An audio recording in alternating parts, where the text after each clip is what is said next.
Welcome to another episode of Speed Data, quick conversations with cybersecurity leaders. I'm your host, Megan Garza, and today I'm joined by Leah McClean, Vice President and Cybersecurity Specialist for Mastercard Data and Services.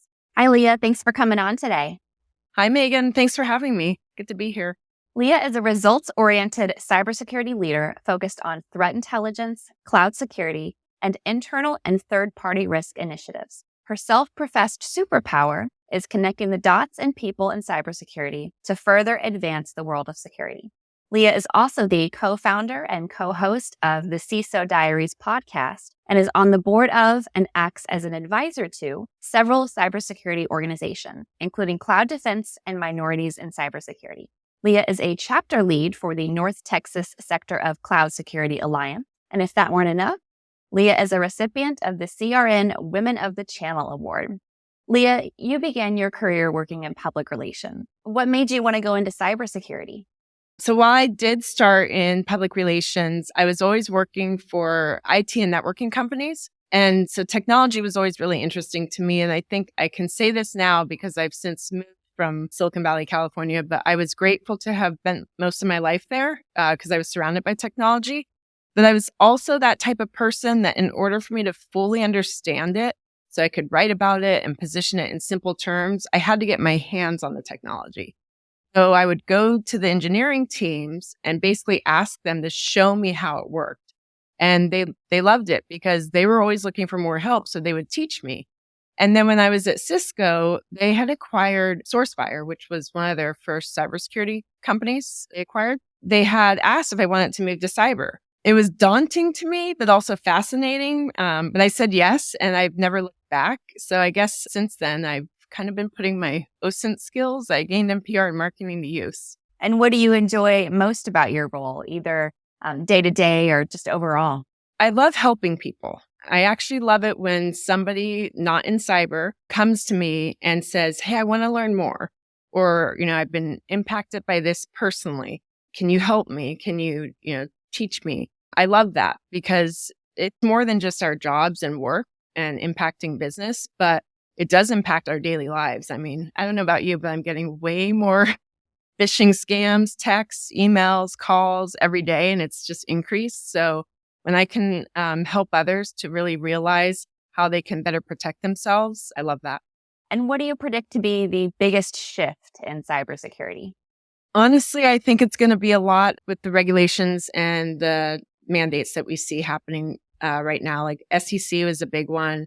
DORA, even though I know that's more Europe, it's going to impact companies that have business in Europe. And then the technology. I mean, it is really quickly evolving, and AI is, of course, the latest buzz.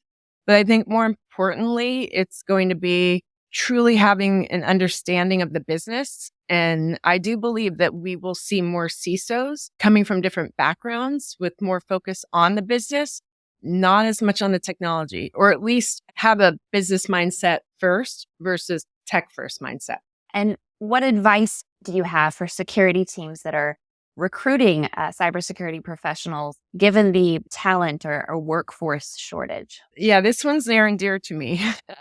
I actually don't believe that there's a shortage. I think there's a lot of talent out there, and there's a lot of people wanting to either break into cybersecurity or advance further. So when I think about that, my advice to recruiting teams would be a couple things. One, don't look for the unicorns that don't exist. Be very realistic about the job descriptions. I also think the less emphasis that we can have on multiple certifications, the better. And look for those characteristics in people that have the soft skills, the willingness to learn, the aptitude, the motivation, the drive, because those type of people who are willing and wanting to jump in and learn and advance, they are going to be easy to train, and anyone can build up in terms of the skill sets and the knowledge, but you need that willingness and you need that drive. I mean, I probably without that, I wouldn't have gotten to where I am today. And speaking of where you are today, according to a report from the Accenture Cybersecurity Forum Women's Council, women comprise only 17% of Fortune 500 CISO positions. However, the research found that when women respondents decided to pursue the CISO role, they typically succeeded in a matter of months. Why do you think that there are so few women in security leadership positions? Well, I do think this is changing. I definitely think we do see more and more women in cybersecurity, which is great, and in these positions. But I also think collectively, we really all need to do a better job of making women, and not just women, but everyone feel welcome to the industry and encourage them to join and be a part of it. I once heard the term allyship, and when men and women can support, especially men can support women leaders and women at all levels in the field, that's really important. One of my mentors to this day was also my hiring manager at Cisco. He was very supportive, and he was one of the first men who encouraged me to ask for more money and negotiate during the interview hiring process.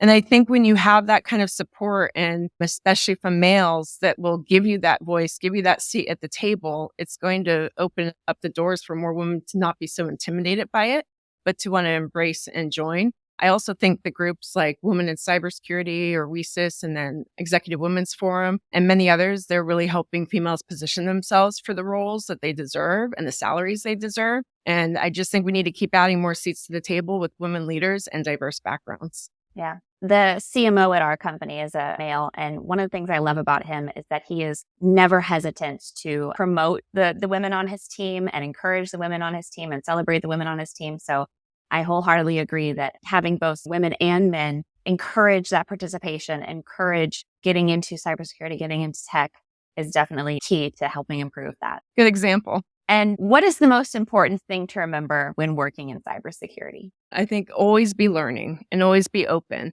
to new approaches in different ways. Also, we have to keep sharing and helping each other and collaborating. I mean, it's not an easy job. We don't have it figured out. We don't have all the answers, but we need that community, right? And we need more people to be part of it. So the more that we can do that, I think it's really crucial to all of us who are in our day-to-day jobs and still figuring it out and trying to just keep it at a minimum for the bad guys. The moment that you think that you've learned everything, you haven't, right? You've never learned everything. There's always going to be something more to learn. Lastly, if you weren't in cybersecurity, what would you be doing? Hiking in Greece. No, honestly. Right answer. Yeah, I think I need a vacation soon. No, honestly, I would go into psychology. I'm fascinated and I just love how the brain works. Either that or into medicine, where I would want to actually specialize in research for trying to further figure out Alzheimer's and dementia. It's close to me given family, but those are the things I would do.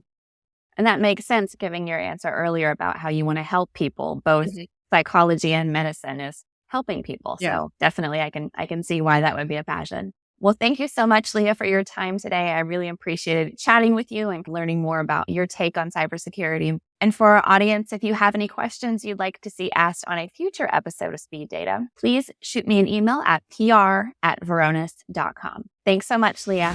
Thank you.